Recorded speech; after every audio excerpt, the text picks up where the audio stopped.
So I'd like to welcome everyone to this video about Macaulay's method for working out beam deflection. Hopefully in this video we're going to be able to calculate how much a beam deflects under certain loading conditions.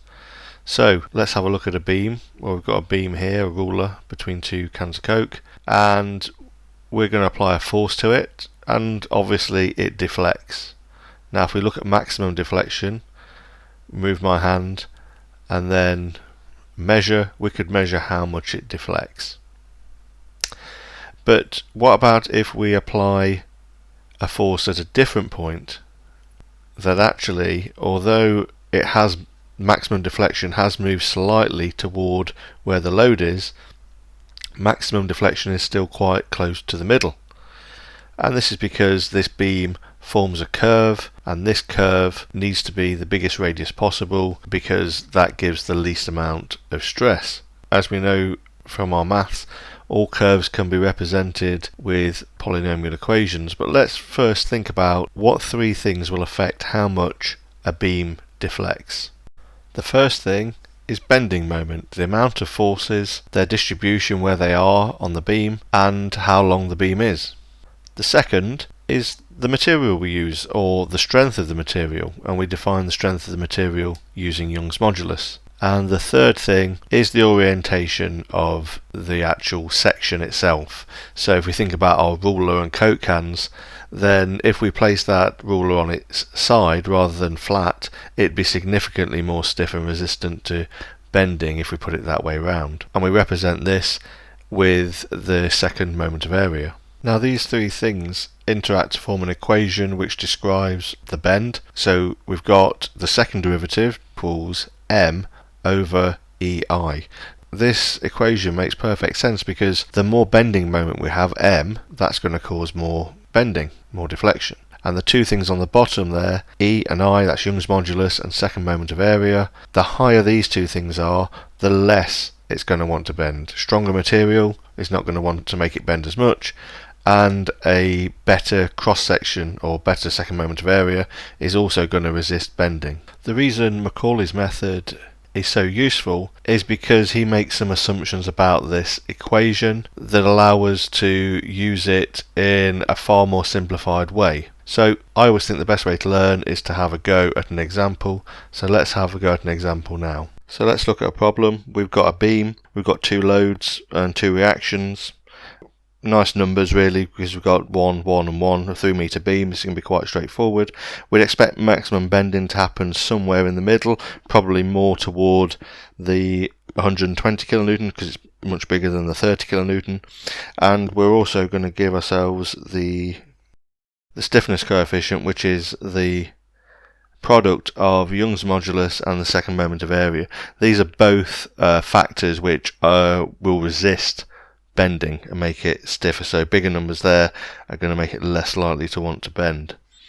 So let's have a look at what we need to do. First thing is to work out R1 and R2. Well, R1 is going to be equal to, and hopefully you know how to do this if you're onto Macaulay's, we'll start from R2 and we've got 120 times 1 plus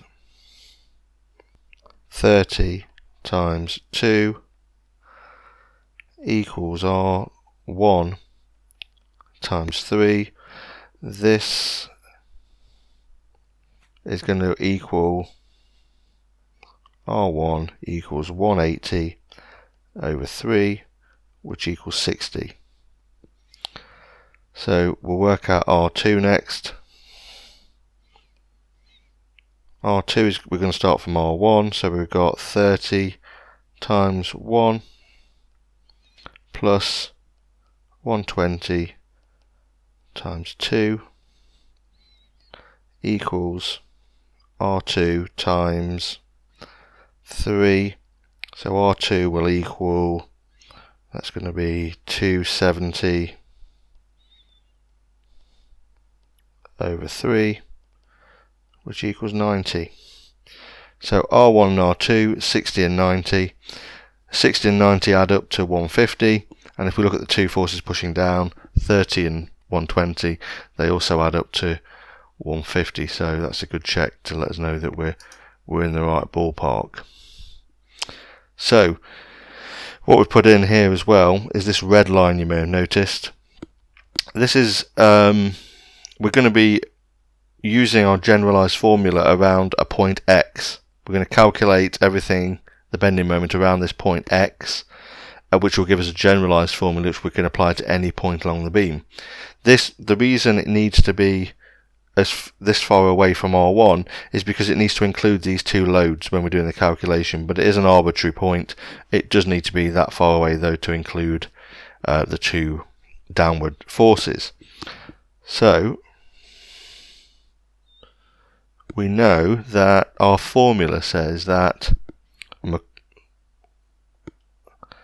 d squared y over dx squared equals minus m over ei. We also know that we know what the bending moment formula is, so it's going to equal minus 1 over ei, and we'll substitute in the formula for bending moment, which is R1 times x minus 30 times x minus 1, its distance from the 30's distance from R1, minus 120 times x minus its distance from R1, which is 2, another bracket, and that's our first formula that's equal to the second derivative with respect to x. So now we've done this, we need to integrate it.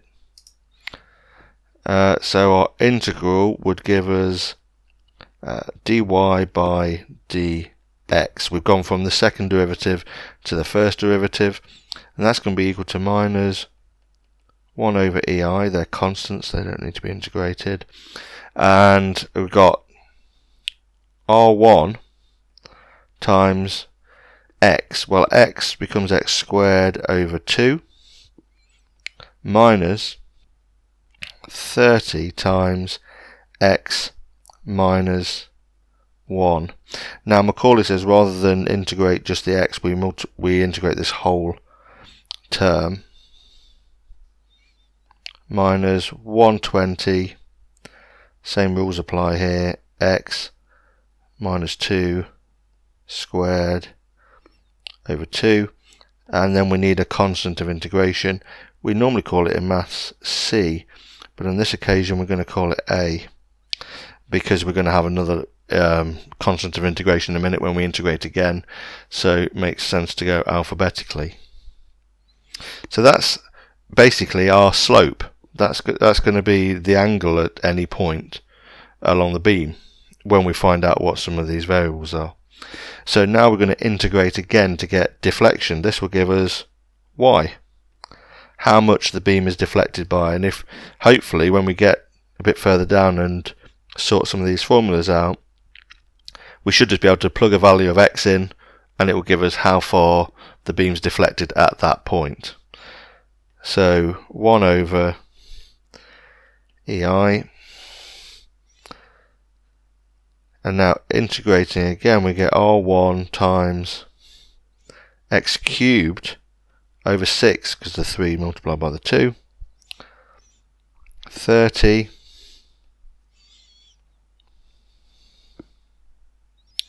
x cubed over 6 minus 120 x minus 2 cubed over 6 plus a x plus b.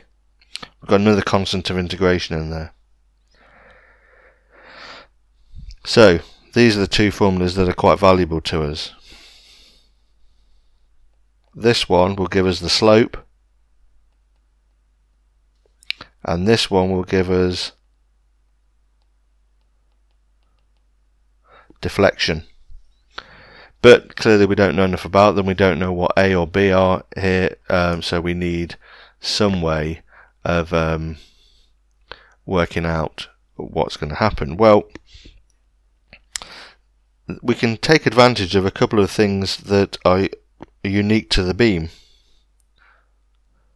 If I can just twist this round. If we imagine our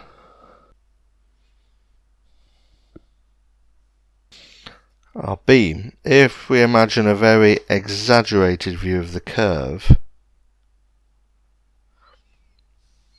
it will look something like this, a curve. And this point here, what I'm signalling there, I'll draw it in black, is, well, the x coordinates here is x equals 0. And also the y coordinates is y equals 0. So we have got a known value there of where this graph is. This will give us a clue to these constants of integration. We also have another point here which is x equals 3, and at that point y equals 0 as well. So this gives us some clues into how to solve A and B. So from plugging our 0 values in, that's going to give us 0. We know from y equals mx plus c that if it's passing through 0 at x equals 0, then b will also be 0. So b can vanish at this point.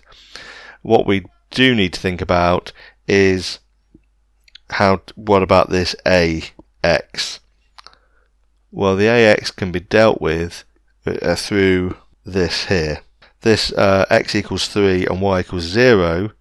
Well, our formula above, we've got y equals minus 1 over ei, and then the bending moment times ax, and we can take the b off because we don't need to worry about the b. But if we substitute the value of 3 in, this formula should equal 0. So let's have a go at doing that. I'll zoom in a bit more.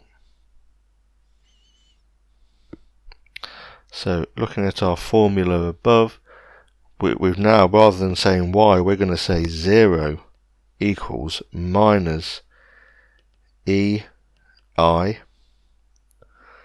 So the only way this is going to be 0 is if whatever you're multiplying the ei by, or minus 1 over ei, is going to be 0 as well. Well, let's substitute in what we've got. Well, we know R1, we know R1 is 60 times 3 cubed over 6 minus 30 times, well, x is 3, and the formula above says x minus 1, so 3 minus 1 is 2, so times 2 cubed over 6 minus 120 times, and the formula above says x minus 2, so 3 minus 2 is 1 cubed over 6 plus 3a, because it's ax, and in this case x is 3, so we always put the number in front. So if we work those out, we're going to have minus 1 over ei, and 60 times 3 cubed over 6 is 270. Make sure you check these out on your calculator. 30 times x cubed, well, 2 cubed is 8 times 30 is 40, minus 120 times 1 basically over 6 is going to be 20 times 3a.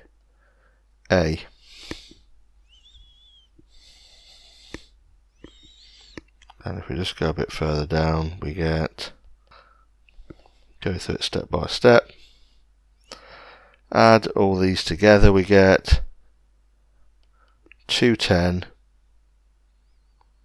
plus 3a is going to have to equal 0 somehow. That means that a is going to need to be minus 70, doesn't it? Because minus 70 times 3 is minus 210, and minus 210 plus 210 is 0. So here we find that a equals minus 70. And that's a key point there. Underline it. So that's a key point. We've now worked out that value. So the first thing we want to do is calculate the deflection at 1 meter. So we want to calculate the deflection right here. How much it actually bends at that point. So we can substitute in our 1 meter now, because we've got our generalized formula and we know what a is equal to. So if we want to work out the deflection, x equals 1 meter, y equals minus 1 over 20 times 10 to the 6. Actually, we should change this up here to make sure everything's in kilonewtons, because we've put everything just as newtons so far, but if we put that as times 10 to the 3, that should make everything work. And this time we've got 60 times 1 meter, 0.01, cubed over 6. Now what Macaulay tells us, and this is quite interesting, is that on the formula back up here, if we see this bit here, he says that if this is 0 or negative, that we can ignore it. Well, we see the x value here is going to be 1. 1 minus 1 is 0. So we can, what Macaulay says is we can forget about that term. Now the other term here, well, that's going to be 1 take away 2, so that's negative. So we can also,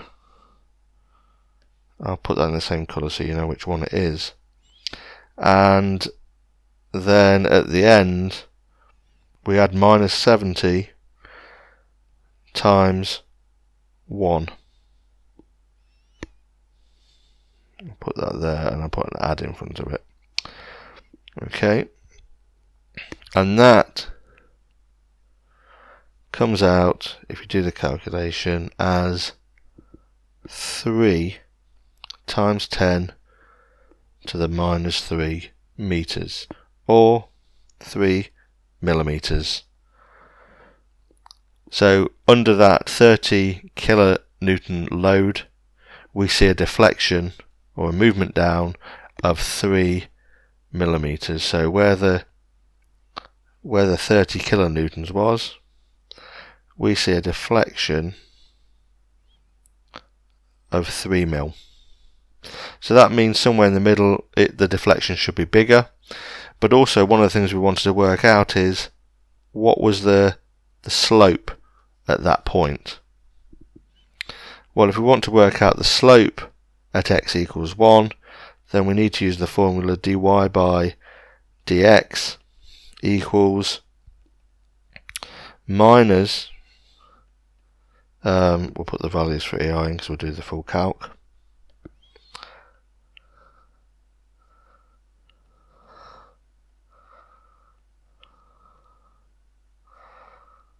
And we'll use the first derivative, which is going to be 60 times 1 squared over 2. Now the others, just like before, the others are going to tend to 0 because they're negative, so minus 0, minus 0, and then this time, remember with the formula up here for the slope, we've not got ax, we've just got a. So back down here we've just got minus 70. And if we run that through the calculator, we find that the slope dy by dx is equal to 2 times 10 to the minus 3 radians. So quite a small angle there. So for the next thing we're going to do is to calculate max deflection. Now, maximum deflection is obviously going to be at the bottom. The bottom's got a unique characteristic that it has zero gradient. So if we were to put like a marble here, it would roll down and it would stop, hopefully settle somewhere in the middle where there's no gradient, because otherwise it would roll.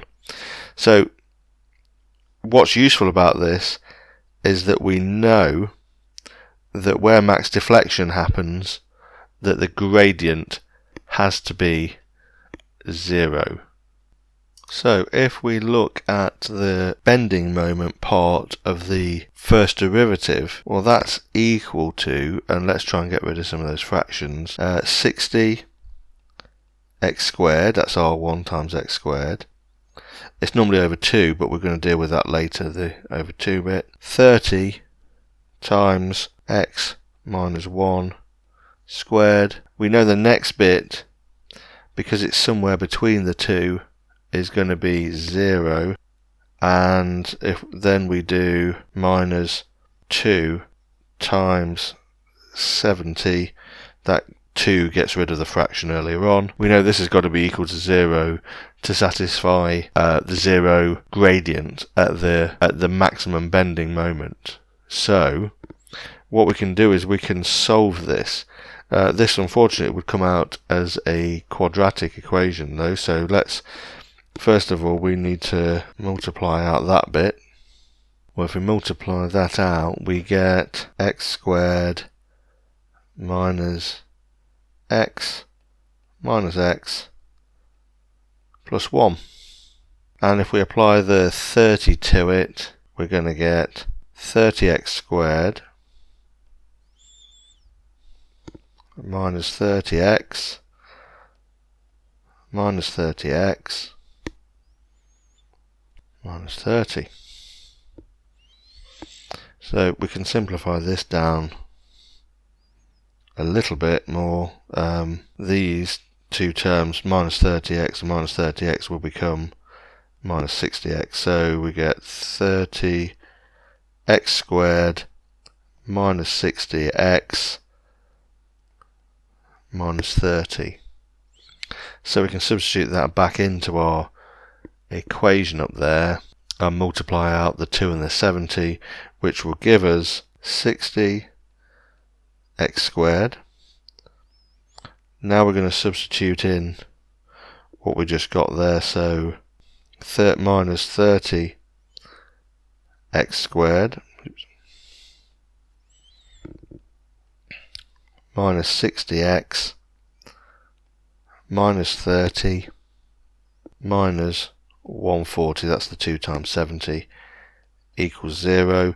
We can tidy that up a little bit further, which gives us 30x squared minus 60x minus 170 equals 0. And we could use the quadratic formula here, and if we plug both values in, we get one value that's ridiculous and one that makes a bit of sense. This is why we need to know roughly where the bending moment needs to happen, because otherwise it wouldn't make sense. And it is 1.582 meters. That's the sensible answer that we get. Now, if we look back up at let's go right back to the beginning, we would expect maximum bending to happen near the middle. But we said at the beginning we would expect maximum bending to happen slightly nearer to the 120 kilonewton because it's a bigger load. And actually, looking down at what we just calculated, It is 1.582, so it's only very slightly, but it's very slightly toward the 120 kilonewton. Now what we can do is plug that value in. There's no point in working out the slope at that point because we know it's 0. But what we can do is calculate the y value, the deflection. We plug that back into our formula, minus over 20 times 10 to the 6 times R1, 60, times 1.582 squared over, sorry, that should have been cubed up there, over 6, minus 30 times x, which is 1.582 minus 1 cubed over 6. Next value drops out because it's below 0. We'd end up having 120 times x, which is 1.582. Take away 2, that would go negative, and Macaulay says that can't happen, so we'll drop that to 0. And at the end, we get minus our 70, well, it's minus 70, put it inside the brackets, times 1.582. And if you calculate that through, it comes to 3.61 millimeters, or 3.61 times 10 to the minus 3. Now let's just make sure that makes sense, because at this point we got 3 millimeters, and then another ½ meter in we got 3.61. So there we are. We've used Macaulay's method to solve a problem, and we could plug any value now of x into this formula. Sorry, this formula up here when we worked it out, where was it? Our deflection formula. And as long as we follow those rules, that if any of these terms, the red or the blue one, go to 0 or negative, that we just call them 0, we could work out the deflection at any point. Okay, so that wraps up this video on Macaulay's method. Have a go in the document below. There's a few examples there to go through.